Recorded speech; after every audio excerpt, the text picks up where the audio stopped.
जी अस्सलाम वालेकुम गाइस, कैसे हैं आप सब। उम्मीद करता हूँ आप सब खैरियत से होंगे। हम कर लेते हैं इसको स्क्रीन फुल। अब अच्छा हो गया।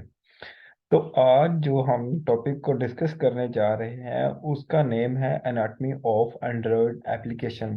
तो सबसे पहले आपको ये पता होना चाहिए कि आप एनाटॉमी ऑफ एंड्रॉयड एप्लीकेशन इस बात का मकसद क्या है। ये जो वर्ड एनाटमी है इसका मकसद मतलब ये है कि पार्ट्स या इज्जा जिस तरह से हम कहते हैं anatomy of human body.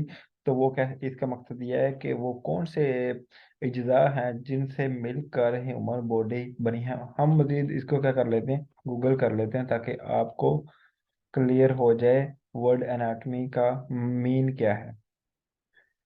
Just a wait. तो चलिए, एनाटोमी ट्रांसलेट इनटू उर्दू आ गया जी। ऑटोमेटिक का हम देख लेते हैं। ये देखें, anatomy Urdu meaning is in, ठीक है, साइंस की वो शाख जिसमें जिस्म की अंदरूनी साख का मतलब है, जैसे वो है। लेकिन एनाटमी और हम लिखना चाह रहे थे इधर के anatomy of human body, of human body. अब ये ना कहिए कि ऑफ से पहले स्पेस भी दें। ठीक है जी, दे देते हैं। ये देखें, अब हमारे पास ये आ गया है। ये चीजें जिनसे मिलकर इंसान की बॉडी जो है वो बनती है, यानी कि वो पार्ट्स हैं जिनसे मिलकर इंसान की, जैसे वाटर हो गया, और इसके अलावा हमारा बॉडी सेल्स हो गए, और जो भी हमारी बॉडी को रिक्वायर चीजें होती हैं बनने के लिए, उसे हम एनाटॉमी कहते हैं। यानी इस बात का मकसद ये है कि एनाटॉमी का जो मेन है वो ये है कि पार्ट्स, यानी कि एंड्रॉयड एप्लीकेशन को बनाने के लिए किन किन अहम पार्ट्स की या इज्जा की ज़रूरत पड़ती है। हम उर्दू में इज्जा बोल देते हैं, पार्ट्स बोल देते हैं। तो एनाटॉमी का मतलब ये है, समझ आगे होगी ये बात इतनी सी, ठीक है। तो नेक्स्ट मूव करते हैं। तो building blocks of N Android application, Android application के जो बिल्डिंग ब्लॉक्स हैं, एंड्रॉयड एप्लीकेशन को बिल्ड करने के लिए जो ब्लॉक्स इस्तेमाल होते हैं वो आपको बताने लगा हूँ। There are 4 building blocks to an Android application. Android application को बिल्ड करने के लिए 4 बिल्डिंग ब्लॉक्स होते हैं, ठीक है। एक का नाम है एक्टिविटी, सेकंड वन है intent receiver, and third service as a content provider. तो इन सब को हम वन बाय वन डिस्कस करते हैं, ठीक है। तो फर्स्ट वन है हमारे पास एक्टिविटी। तो इसको हम देख लेते हैं क्या है ये। An activity provides the window in which the application draws it's UI. जो हमारे पास एक्टिविटी होती है वो हमें एक विंडो प्रोवाइड करती है, हमें एक स्क्रीन प्रोवाइड करती है जो कि जिसके ऊपर ये यूज़र इंटरफेस हमें ड्रा होता है। एक्टिविटी एक्चुअल में इस तरह से, आपको इसकी एग्जांपल लें कि सपोज अगर आप व्हाट्सएप के स्टेटस बटन पे क्लिक करते हैं, आपके सामने जब आप व्हाट्सएप के स्टेटस पोर्शन में आते हैं तो वो आपके सामने इतनी ज़्यादा जो आपके कॉन्टैक्ट्स हैं उनके स्टेटस शो हो जाते हैं। तो उनके कॉन्टैक्ट्स के नेम के ऊपर या क्लिक करते हैं तो उसकी एक न्यू एक्टिविटी में स्टार्ट हो जाती है, यानी कि वो डीपी से आपकी नेम से आगे वो एक नया पेज ओपन हो जाता है, उसका स्टेटस शो हो जाता है। बेसिकली वो जो एक पेज से दूसरा पेज होता है, वो एक पेज जो सिंगल पेज होता है वो एक एक्टिविटी होती है। मेन एक पीडीपी दिखाई दे रही होती है और साथ उसके नेम लिखा होता है। ये आप फलां का स्टेटस है, इसको आप देखना चाह रहे हैं तो इस पे क्लिक करें। तो एक एक्टिविटी वो होगी जो आपको विजुअली दिखाई दे रही होती है पहले, और देन जब आप उस पर क्लिक करते हैं तो एक नया पेज शुरू हो जाता है, शो हो जाता है, तो देन वो एक न्यू एक्टिविटी हो जाती है। सपोज इस तरह से कि अगर the window typically files the screen but may be smaller than screen and float on top of the other windows। मतलब कुछ ये कहने का इसका ये है कि अगर आपकी स्क्रीन पे ये एक्टिविटी छोटी भी दिखाई दे सकती है और ये फ्लोटिंग पॉइंट फ्लोट भी हो सकती है, यानी कि साइड पे भी ये इस तरह से, जैसे हमारे पास आइकन टाइप भी हो सकती है कुछ, ठीक है। तो देन हमारे पास क्या है, इसके generally one activity implements one screen इन ऐप। आमतौर पर एक एक्टिविटी इंप्लीमेंट होती है एक स्क्रीन में एप्लीकेशन में, ठीक है। देन इसके बाद है हमारे पास intent and filter. Intent and filter को आप इस बात से समझ लें कि Android uses a simple class called intent to move from screen to screen. जब हम एक स्क्रीन से दूसरी स्क्रीन पर जाने के लिए इंटेंट को इस्तेमाल करते हैं। सपोज हमने कैमरा बटन को क्लिक करने से हमारे पास कैमरा ओपन हो जाता है, वो यानी कि वो एक स्क्रीन से दूसरी स्क्रीन पे गए हैं। गैलरी वाले आइकन पे क्लिक करने से गैलरी की पिक्चर्स, गैलरी की वीडियोस, गैलरी का मटेरियल सारा आपके सामने शो हो जाता है। तो ये हम किसके थ्रू करते हैं? इंटेंट के थ्रू करते हैं। Intent describe what an application wants done, यानी कि एक एप्लीकेशन क्या करना चाह रही है, ये इंटेंट बताता है हमें। The two most important parts of the intent data structure are the action and the data to act upon। जो इम्पोर्टेंट पार्ट्स होते हैं इसके एक्टिविटी के, वो एक तो ये है कि वो एक्शन कौन सा है जिसके ऊपर इसने चलना है इंटेंट ने, और वो डाटा जिसके ऊपर इसने चलना है। ठीक है, एक्शन और डाटा, ये दो चीजें। टिपिकल वैल्यूज फॉर एक्शन, और टिपिकल वैल्यूज जो होती हैं एक्शन के लिए, जो मखसूस वैल्यू होती हैं वो है मेन। जो हमारी पहली मेन एक्टिविटी होती है फ्रंट साइड पे एप्लीकेशन के, वो जो होती है उसे मेन एक्टिविटी बोलेंगे। और व्यू पे के एडिट, ये चीज़ें इंक्लूड होती हैं इंटेंट में। ठीक है, और हमारा नेक्स्ट जो बिल्डिंग ब्लॉक है उसका नाम है सर्विस। सर्विस को आप इस तरह से ले सकते हैं, a service is a code that is long lived and runs without a UI. ये एक ऐसा कोड है जो यूजर इंटरफेस के बिना ही रन होता है। A good example of this is media player playing song from a playlist, यानी कि आप चाह रहे हैं कि आप स्क्रीन पे कोई और काम करें और आपकी जो दूसरी स्क्रीन के पीछे जो है आपके सॉन्ग भी प्ले हो रहे हो और आप सॉन्ग भी सुने, लेकिन आप अपनी स्क्रीन पे कोई और काम भी कर रहे हो। तो ये काम किसके थ्रू होता है?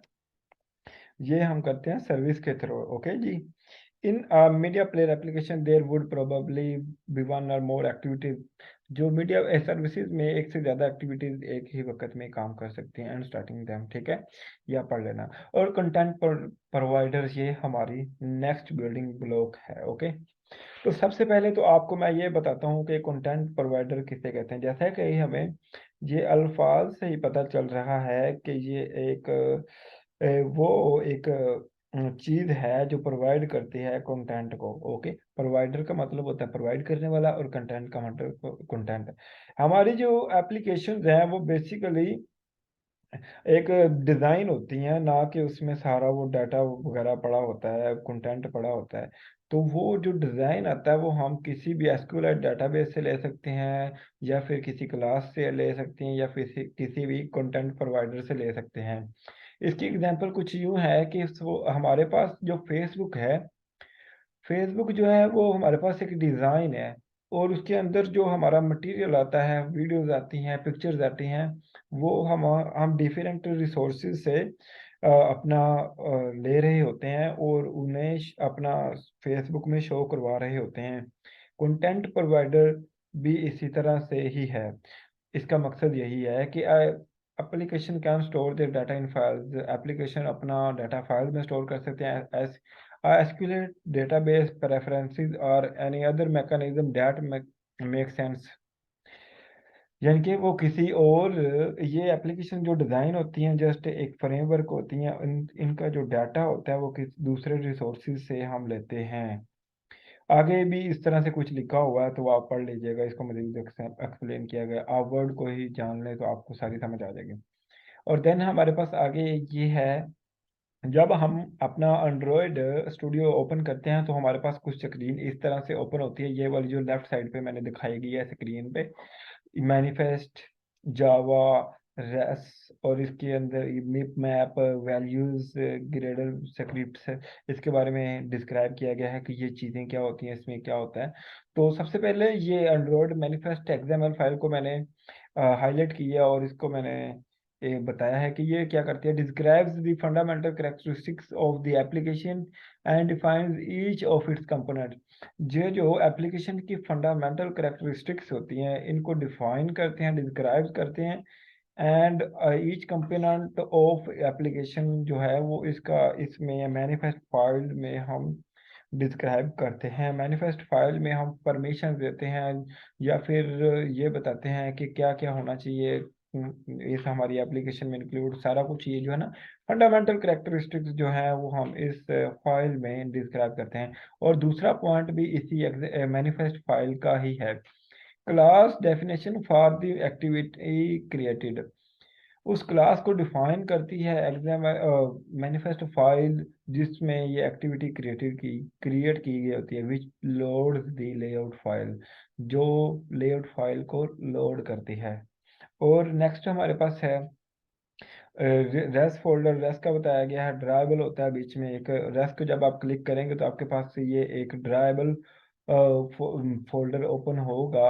तो इसमें ये होता है कि जो हमारी पिक्चर्स होती हैं या ग्राफिक्स होती हैं, other launcher icons designed for various densities, जो हमारी पिक्चर्स वगैरह होती हैं जिनको हम कोड वगैरह नहीं कर सकते, सपोज हम चाह रहे हैं कि उसे हम अपने कोड में यूज़ करें, लेकिन हम उस कोड करना आपके लिए मुश्किल हो जाएगा पिक्चर के लिए, लेकिन आप उन पिक्चर को इधर ड्राइबल फोल्डर में पेस्ट कर सकते हैं। अपनी पिक्चर को इधर कॉपी करके इधर रख के राइट क्लिक करके इधर इस तरह से तो पेस्ट की ऑप्शन आएगी ड्राइबल पे, तो आप पेस्ट कर सकते हैं और आप पिक्चर को फिर अपने कोड में अपनी एप्लीकेशन में यूज़ कर सकते हैं। और देन हमारे पास लेआउट है, उसमें है एक्टिविटी एक्सएमएल। एक्सएमएल की एक्टिविटी होती है directory of for files that defines apps UI. जो एप्स यूजर इंटरफेस की जो फाइल्स होती हैं उनकी डायरेक्टरी के लिए ये एक्सएमएल यूज होती है। और इसके बाद हमें मिप मैप है। इसकी बात को आप कुछ यूं समझ लें कि जब आप एक छोटे मोबाइल के लिए आइकॉन बनाएंगे तो उस पे जो हम आइकॉन की पिक्चर का साइज रखेंगे या उसका रिजल्ट रखेंगे, उसके पिक्सल्स रखेंगे, वो छोटा यूज करेंगे तो उसमें सही से काम करेंगे।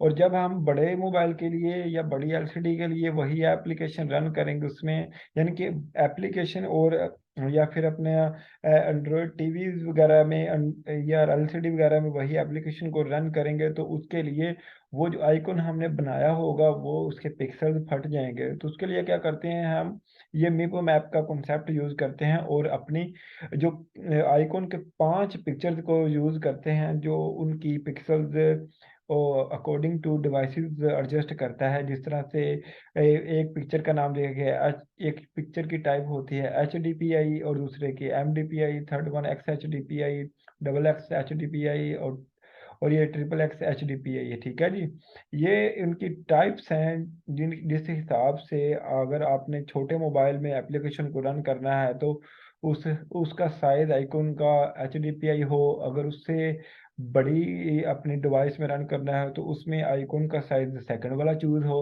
अगर ये ना हो कि छोटा मोबाइल में पकड़े और लगी बड़ी पिक्चर हो तो वो रन ही नहीं होगी छोटे मोबाइल में।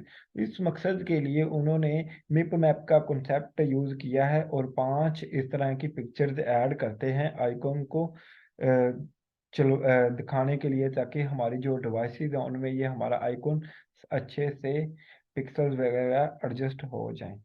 ओके, इसके बाद सॉरी, बैक करते हैं। ये हमें ये तो हो गया ना वैल्यूज के बाद XML colour dot XML menu directory for files that define the application menu item. Application की जो मेन्यू आइटम है उनको डिफाइन करती है ये वाली जो वैल्यूज की एक्सएमएल है। Directory for other XML file that contain a collection of resources, colour वगैरह हो गए इसके, ये सारा स्टाइल वगैरह ये सारा इसमें होता है वैल्यूज में। और देन हमारे पास ये ग्रेडो स्क्रिप्ट आ गया, इसका हम देखते हैं। Android uses Gradle to compile and build apps, यानी कि अपना कोड जो होता है लिखा हुआ वो उसको कंपाइल करने के लिए ग्रेडल बिल्ड को यूज करते हैं, और इस एप्लीकेशन को बनाने के लिए इंस्टॉल करने के लिए इसको इंस्टॉल करते हैं। एक मिनट, ये शायद ऊपर आ रहा है, आपको शायद दिखाई ना दे रहा हो। स्क्रीन सही दिखाई दे रही है ना ये वाला, this is where, hello, are you hair?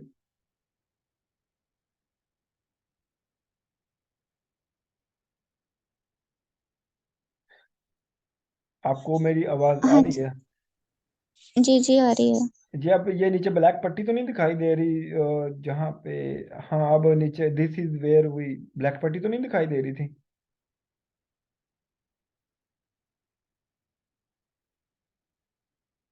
एक मिनट, नहीं नहीं ठीक है।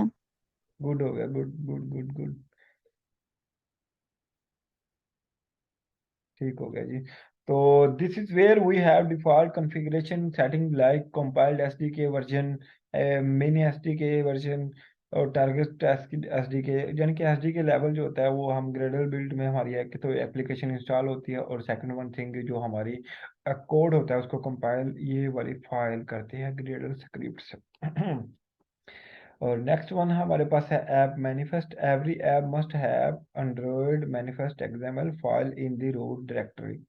जब भी हम एप्लीकेशन को बनाएंगे तो उसके लिए ये कंपलसरी है कि मैनिफेस्ट फाइल का होना ज़रूरी हो, तो इसमें मस्ट हो ये फाइल मैनिफेस्ट वाली। It contains an essential information about the application. Application की जो अहम इंफॉर्मेशन होती है वो एप्लीकेशन में ये मैनिफेस्ट फाइल डिफाइन करती है। It names the Java package को ये नेम देती है which is the unique identifier for application. Application के ये लिए जो जावा पैकेज होता है उसको ये नेम देती है, वो एक यूनिक नेम होता है। ये काम होता है मैनिफेस्ट फाइल का। It describes the component of the application. Application के जो कंपोनेंट है उन्हें कौन डिस्क्राइब करता है? Manifest file. It declares permission, ये परमिशन को डिक्लेयर करती है। Declares the permission required by other interact with the apply. वही बात आ गई, परमिशन को ये डिक्लेयर करती है। It list the libraries that an application must have. उन लाइब्रेरीज को बताती है ये फाइल के जिस जो एप्लीकेशन में ज़रूर होनी चाहिए। Declare the minimum API level that the AP app required, ये वो बताता है एपीआई लेवल कौन सा होना चाहिए एप्लीकेशन के लिए जो मिनिमम रिक्वायर है। ये मैनिफेस्ट फाइल हमें क्लियर हो गया यहाँ तक। और देन ये है हमारे पास structure of the manifest file. Manifest file का जो स्ट्रक्चर है इसमें सबसे पहले तो एक्सएमएल का वर्जन डिफाइन होता है, और देन इसका जो एक्सएमएल का एंड्रॉयड का जो रेफरेंस होता है वो इधर दिया जाता है, वो खुद बाय डिफ़ॉल्ट होता है। एप्लीकेशन का उसके बाद टैग होता है जिसमें अलाउ बैकअप, अगर ट्रू करेंगे तो आपकी एप्लीकेशन का बैकअप भी होगा, अगर आप डिफ़ॉल्ट करेंगे तो इसका नो करेंगे तो या डिफ़ॉल्ट करेंगे तो एप्लीकेशन का अलाउ बैकअप नहीं होगा। आइकॉन जो है वो इधर रखा जाता है इस तरह से। ये एंड्रॉयड में पहले ही बनी होगी फाइल, आपको याद करने की ज़रूरत नहीं, बस इसको समझ लें कि आइकॉन जो होता है वो इसमें रेफरेंस होता है, और लेबल जो होता है वो इसमें ऊपर लिखा होगा। ये थीम्स वगैरह का जो रेफरेंस है वो यहाँ दिया गया है, और मेन एक्टिविटी वगैरह जो भी है वो इस हिसाब से दिया गया। और इसमें क्या होता है? यूजेस परमिशन, और जो मेन टैग्स हैं, uses feature, support screens, uses library कौन सी यूज होती हैं, रिसीवर कौन से होंगे, सर्वर्स कौन से होंगे, ये छह चीज़ें इसमें मेन होती हैं। परमिशन होगी, फीचर होगा, सपोर्ट स्क्रीन, किन स्क्रीन को सपोर्ट करेगी हमारी एप्लीकेशन, लाइब्रेरी कौन कौन सी इस्तेमाल होती हैं, और सर्विस वगैरह ये भी है। ओके जी, ये आपको मैंने ऑलरेडी पहले भी पिछली स्लाइड में बताया है, लेकिन अब फिर बता दिया है। नेक्स्ट ये हमारे पास लाइफ साइकिल है। इसका आप समझ लें कि सी और सी प्लस प्लस में जब आप एप्लीकेशन कोड लिखते थे तो आपके सामने जो सबसे पहला फंक्शन यूज एग्जीक्यूट होता था वो था, अब मेन फंक्शन एग्जीक्यूट होता था। लेकिन एंड्रॉयड में जब हमारे पास एक्टिविटी जो चलती है वो इस तरह से चलती है कि सबसे पहले तो हमारी एक्टिविटी के अंदर तीन स्टेट होती हैं, हर स्टेट का एक डिफरेंट फंक्शन होता है। जब हम एक्टिविटी को लॉन्च करते हैं तो उसके अंदर सबसे पहले एक स्टेट है, उसका नाम है उन क्रिएट। ये क्या करती है?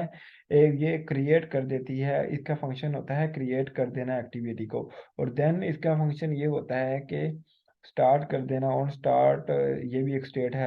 ऑन रिज्यूम, इसको रोक देना और फिर चला देना, ये भी इसकी एक स्टेट होती है।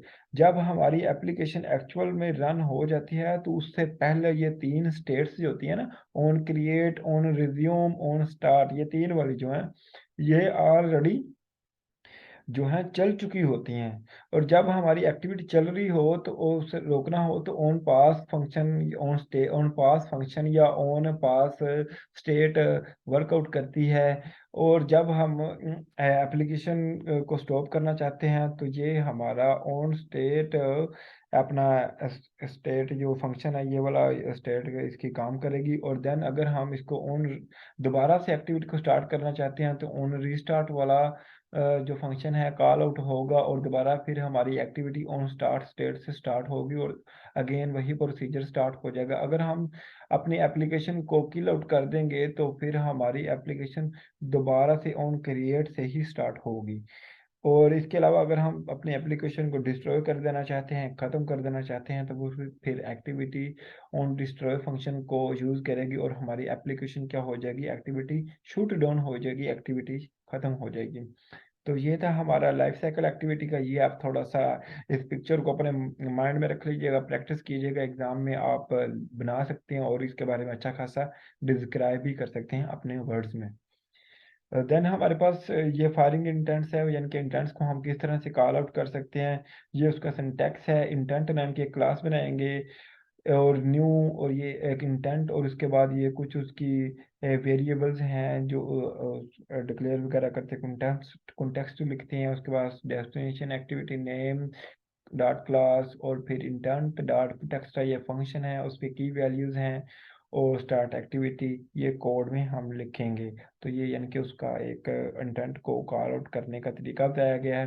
यही एग्जांपल उन्होंने, ये सिंटैक्स है ये ऊपर वाला, ये नीचे उस तरह उसकी एग्जांपल दी है उसको गेट करने की इंटेंट को। इंटेंट क्लास का एक इंटेंट बनाया गया है, इंटेंट नेम की क्लास का एक इंटेंट बनाया गया है जिसका नाम, उसको गेट कर रहे हैं इंटेंट को।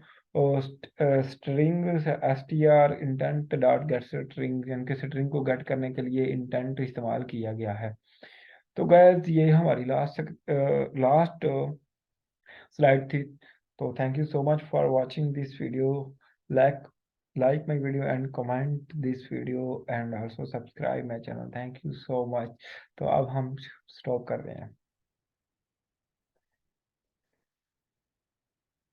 Just a wait.